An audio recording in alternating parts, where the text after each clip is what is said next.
Alright, in this lesson, areas enclosed by the areas enclosed by a curve and the x-axis.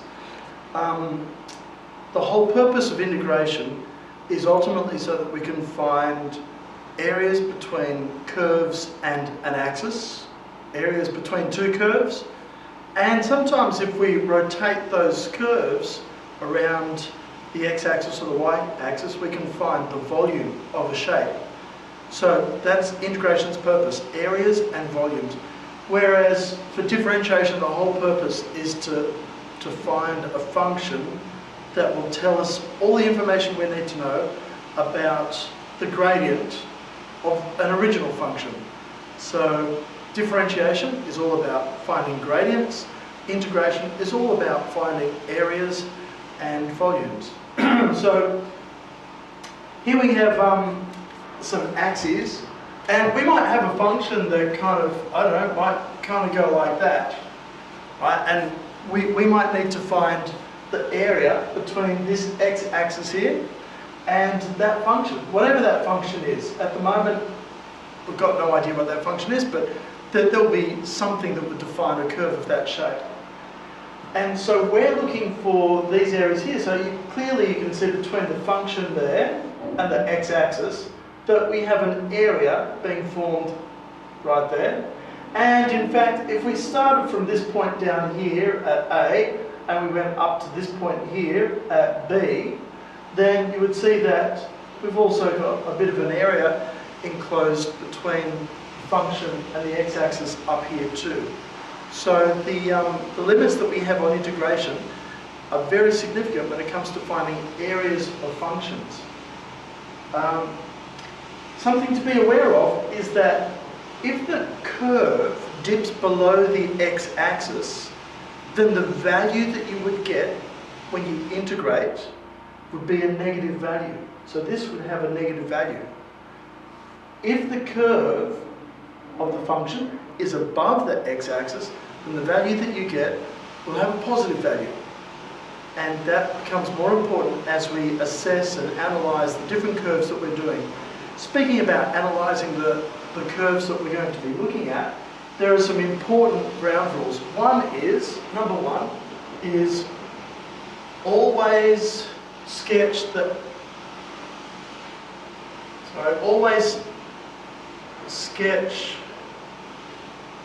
area to be found.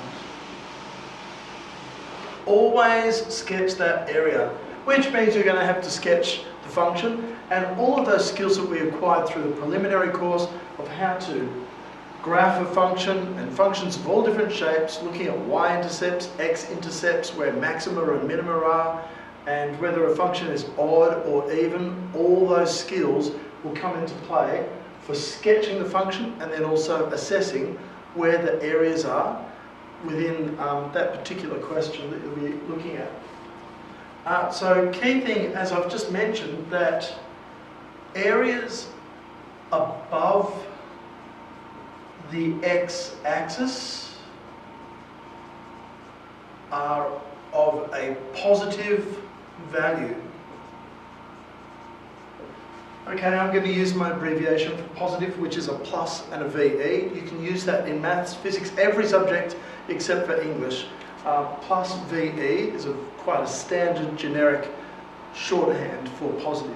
And of course, for negative, the generic is a minus VE, and that means negative.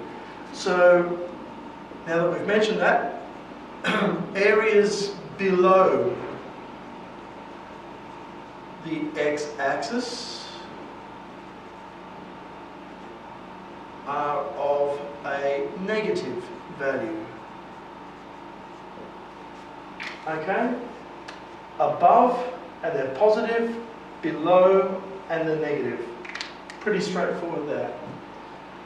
And it's also really useful to draw on those skills from way back in the preliminary course of being able to determine whether a function is odd or even. If it's an even function, it means it has reflection symmetry. It's like a mirror could be put on the y-axis and one side of the function is perfectly reflected in that mirror over to the other side. So it's perfect reflection in the y-axis. that's an even function. For an odd function, then it means that if you put a pin right there in the origin, you could spin the whole function around 180 degrees and it would map perfectly back onto itself. So a pin in the origin with 180 degrees rotation, that would make the function an odd function. If it's got mirror symmetry, then that would make the function an even function. So we'll just jot that down. Be wary of odd and even functions.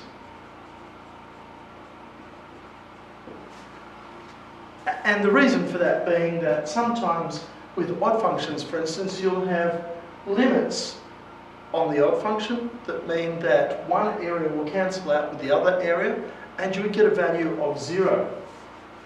Alright, let's have a little bit of an example there. Okay, so if we'll have a look at the odd functions first. For an odd function, excuse me, but I won't be using a ruler, I'll just do this quickly. So if we have an odd function, and the odd function might be just a cubic that comes up like that. Okay, we could have a cubic like that. I don't know exactly what that function would look like in terms of x cubed, x squared, and all the rest of it, but it might look like that. Here's the y-axis and the x-axis. That's the area enclosed between the function and the x-axis. And this limit here might be from minus a, and the limit here might be up to a. Alright, if I was to find the integral of that, if I wanted to find the area enclosed by that function, then if I do the limit from minus a, or use the limits of minus a to a of this function, remembering that it's an odd function, then what I'll find is that the area will end up being 0, because this value here for the area, that will be a positive value.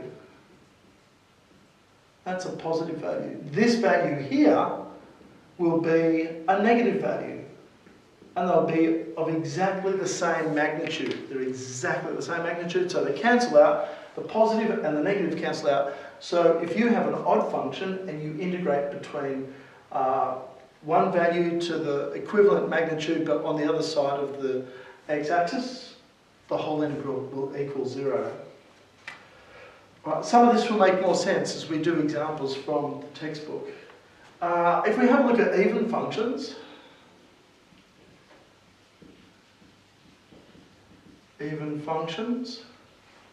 same thing if we put a set of axes here, just a quick little sketch. And I think this is like the function that's in your textbook.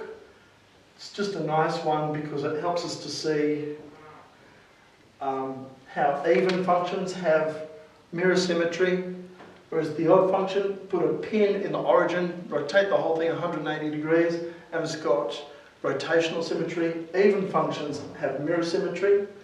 And we can see that if this is our value of minus a, here's our 0 at the origin, and up to plus a, it's meant to be an a, not a 9. And that's our function. It's an even function this time. The areas that we have are these areas here. And quite clearly you can see that this area that's to the left of the y-axis is meant to be exactly the same size and shape as the area to the left-hand side of the y-axis. So if I were to evaluate this function, then if I find out the value of from minus a to a of this function with respect to x, that's actually equal to 2 times whatever it is from 0 to a with that function with respect to x. Alright, so that's a handy thing to be aware of with even functions.